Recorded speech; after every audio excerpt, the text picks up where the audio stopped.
When the Israelites were wandering around in the desert because of their unfaithfulness to the Lord, they didn't trust God. And so God said, fine, you don't want to trust me? Go wander around in the desert until you're all dead, and then I'll bring your children into the promised land. Well, when they were in the desert wandering around, they did this terrible thing from time to time. In English, they grumbled against God and against Moses. What would that verb be in Spanish, to grumble? They grumbled against God and Moses. Do you remember? Protestardo. Protestardo. Contra Dios y Moisés. Anyways, that was my good shot at Spanish there this morning. We'll see if something else comes up. I could say it in Spanish, and then you can feel connected here. Anyways, they protested, they grumbled against God and against Moses, and so God sent serpents, God sent snakes into their camp, into their tents, and they were venomous snakes. They were poisonous, so they bit them, and then they died. And so the people realized, oh my gosh, we're being punished by these serpents, these seraphs, because we have grumbled against God and Moses. So they go to Moses and they say, Moses, we're so sorry. Please, please, please pray to God for us so that he'll take away these serpents, because we don't want to die. And we realize that we're dying because of our sin, right? And this is an important thing for us to always remember. We are dying because of our sinfulness, right? Sin kills. Sin kills. So Moses goes and talks to God. And God basically says, I'll leave them alone, just destroy them. They're a pain in my butt. I don't want to deal with them anymore. And Moses says, no, don't do that. Save them. This is the way it always goes. Parents, maybe you're familiar with this. When you're mad at your son, like moms, when you're mad at your son, you go to your husband and you say, your son did this. Or husbands, when you're mad at your son or your daughter, you go to your wife and you say, your son did this. You're always putting it off on the other person. When God and Moses argue about the Israelites, it's always like that. If God is mad at the Israelites, God's like, Moses, your people are so bad. And Moses is like, wait, these are your people, right? And if Moses is mad at the people, he goes to God and he says, your people. And God's like, no, I gave them to you, right? So they're always kind of bantering back and forth like an old married couple, God and Moses, right? So God says to Moses, okay, build a bronze serpent. I want you to make a symbol of the thing that is killing the Israelites. Make the symbol of the thing that's killing them. What's killing them? Snakes. Make a symbol of that snake and mount it on a pole. And I want you to hold it up. And anybody who looks at that pole after they've been bitten will live. That seems weird, doesn't it? That's totally weird. Like, okay, so let's say, let's see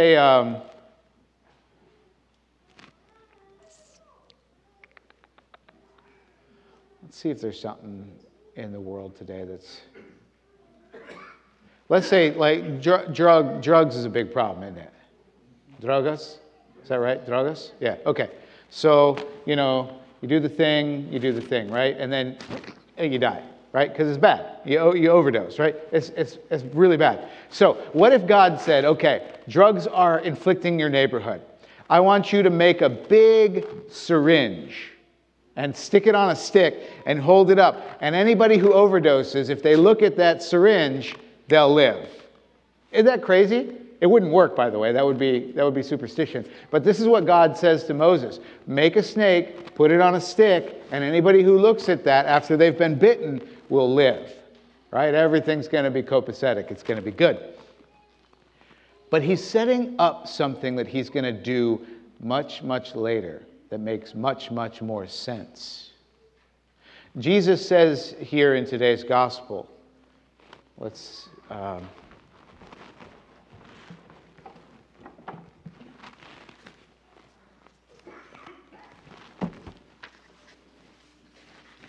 in English, he says, When I am lifted up from the earth, I will draw all people to myself. In Spanish, cuando yo sea levantado de la tierra, atraeré a todos hacia mí. Okay, was that clear enough? Everybody get? Okay, good. All right, great. So what he's doing is he's making the point that I am the seraph serpent and I am Moses, right? He's putting himself together, just like he is priest, sacerdote, y victim. Víctima, easy, right? Sacerdote y víctima. Here, aquí, he is Moises y el serpento, right? How do you say snake? Serpiente, okay? Great. So, bring me the processional cross.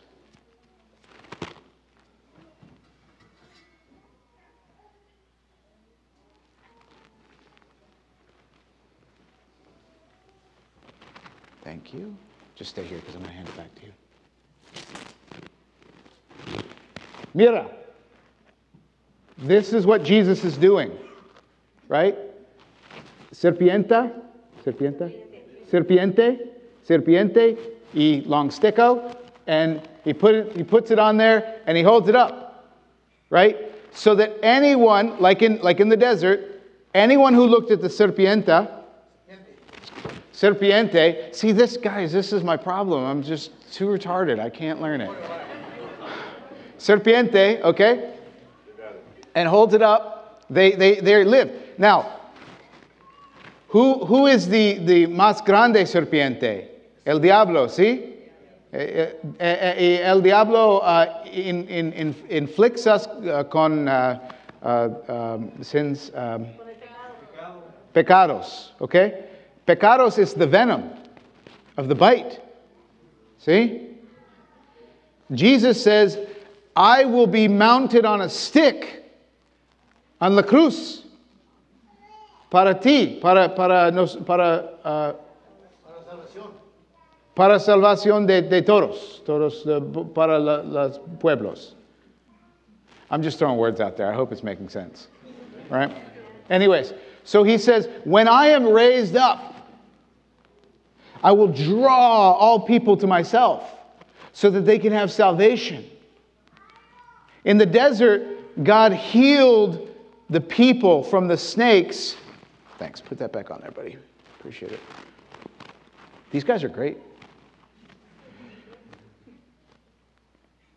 He put a serpent up there so that when people saw it, they'd be healed from the poison of the snake. Jesus, the new Moses. Moises nuevo? New Moses? Moisés.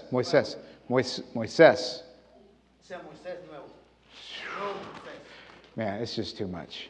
You're good. I'm just going to spend more time butchering it than I am getting it right. So the new Moses, he says, I am the seraph. I will become for you the thing that hurts you.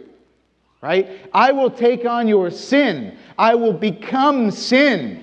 So that when I am killed, sin will be killed. And anyone who unites themselves with me, anyone who looks at me and comes to me, will be saved from the death of sin. It's amazing. And after the Israelites in the desert looked at the serpent and were healed, they then wandered around and went into the promised land. For us, when we look at the cross and we say, Jesus, thank you for dying for me for because of my sins. Thank you for taking my sins and dragging them down into death and then rising again without them, so that when I go with you into death, you will bring me again out of death, just like the serpent in the desert. This is what Jesus means when he says, no, he doesn't say that here, but he says, and when I am lifted up, put on the cross and lifted up like the serpent, I will draw everyone to myself. Now, he also says something to us, though, doesn't he? He says, if you were to follow me, if you're going to look at me and follow me, you must take up your cross and follow after me. And that's hard. So Jesus doesn't just do this without us doing something to help him, to cooperate. Cooperación, right?